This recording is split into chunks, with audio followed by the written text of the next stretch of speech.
ಇಲಿಯ ಪವಾಡ ಕತೆ. ಸಿಂಹ ಮತ್ತು ಇಲಿ, ಸಣ್ಣ ಜೀವದ ಅದ್ಭುತ ಸಹಾಯ. ಒಂದಾನೊಂದು ಕಾಲದಲ್ಲಿ ದಟ್ಟ ಕಾಡೊಂದರಲ್ಲಿ ಒಂದು ದೊಡ್ಡ ಸಿಂಹವಿತ್ತು. ಅದು ಕಾಡಿನ ರಾಜ. ಎಲ್ಲಾ ಪ್ರಾಣಿಗಳು ಅದಕ್ಕೆ ಭಯಪಡುತ್ತಿದ್ದವು. ಒಂದು ದಿನ ಸಿಂಹವು ದಿನವಿಡೀ ಆಟವಾಡಿ ಬೇಟೆಯಾಡಿ ಬಹಳ ಆಯಾಸಗೊಂಡು ಮರದ ಕೆಳಗೆ ಮಲಗಿತು. ಅದರ ಗರ್ಜನೆಯಿಂದ ಕಾಡು ನಡುಗುತ್ತಿತ್ತು. ಆದರೆ ಈಗ ಅದು ಗಾಢ ನಿದ್ರೆಯಲ್ಲಿತ್ತು. ಅದೇ ಸಮಯಕ್ಕೆ ಒಂದು ಚಿಕ್ಕ ಇಲಿಯು ಆಟವಾಡುತ್ತಾ ಓಡಾಡುತ್ತಿತ್ತು. ಅದು ಸಿಂಹದ ಮೇಲೆ ಏರಿ ಅದರ ಮೈಯ ಮೇಲೆ ಓಡಾಡಿತು. ಸಿಂಹದ ಮೂಗಿನ ಮೇಲೆ ಓಡಿ ಕಿವಿಯ ಬಳಿ ಆಡಿತು.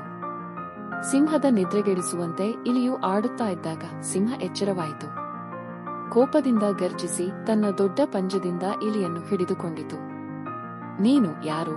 ನನ್ನ ನಿದ್ರೆಗೆಡಿಸುವ ಧೈರ್ಯ ಎಲ್ಲಿಂದ ಬಂತು ಎಂದು ಸಿಂಹ ಕೇಳಿತು. ಇಲಿಯು ನಡುಗುತ್ತಾ ಹೇಳಿತು, ಮಹಾರಾಜ, ಕ್ಷಮಿಸಿ.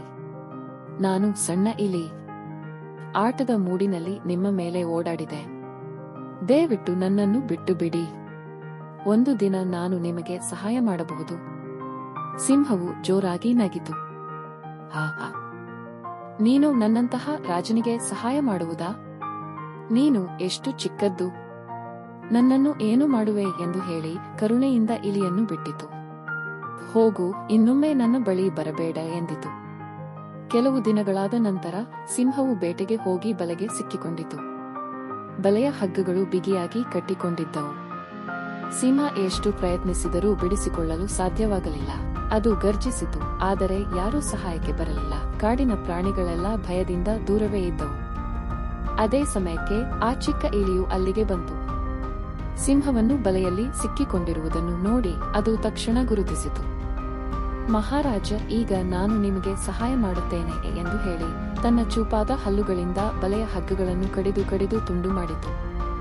ಒಂದೊಂದೇ ಹಗ್ಗವನ್ನು ಕತ್ತರಿಸಿ ಕೊನೆಗೆ ಸಿಂಹವನ್ನು ಸಂಪೂರ್ಣವಾಗಿ ಮುಕ್ತಗೊಳಿಸಿತು. ಸಿಂಹವು ಬಲೆಯಿಂದ ಹೊರಗೆ ಬಂದು ದೊಡ್ಡ ಉಸಿರು ಬಿಟ್ಟಿತು. ತನ್ನನ್ನು ರಕ್ಷಿಸಿದ್ದು ಆ ಚಿಕ್ಕ ಇಲಿಯೇ ಎಂದು ತಿಳಿದು ಅದು ಆಶ್ಚರ್ಯಚಕಿತವಾಯಿತು. ಇಲಿಯೇ, ನೀನು ನನ್ನ ಪ್ರಾಣ ಉಳಿಸಿದೆ. ನಾನು ನಿನ್ನನ್ನು ತಿರಸ್ಕರಿಸಿದ್ದೆ, ಆದರೆ ನೀನು ನನ್ನನ್ನು ಕಾಪಾಡಿದೆ. ಇಂದಿನಿಂದ ನೀನು ನನ್ನ ಸ್ನೇಹಿತ. ಯಾರೇ ಆಗಲಿ, ಗಾತ್ರ ದೊಡ್ಡದ್ದಲ್ಲ ಸಣ್ಣದ್ದಲ್ಲ, ಸಹಾಯ ಮಾಡುವ ಹೃದಯ ಮುಖ್ಯ ಎಂದು ಸಿಂಹ ಹೇಳಿತು. ಇಲಿಯು ಸಂತೋಷದಿಂದ ಎಲ್ಲರೂ ಒಬ್ಬರಿಗೊಬ್ಬರು ಸಹಾಯ ಮಾಡಬೇಕು. ಇದೇ ನಿಜವಾದ ಪವಾಡ ಎಂದಿತು. ಈ ಕಥೆಯಿಂದ ನಾವು ಕಲಿಯುವುದು, ಸಣ್ಣವನು ದೊಡ್ಡ ಕೆಲಸ ಮಾಡಬಲ್ಲ. ದಯೆ ಮತ್ತು ಸ್ನೇಹ ಯಾವಾಗಲೂ ಪವಾಡವನ್ನು ತರುತ್ತವೆ.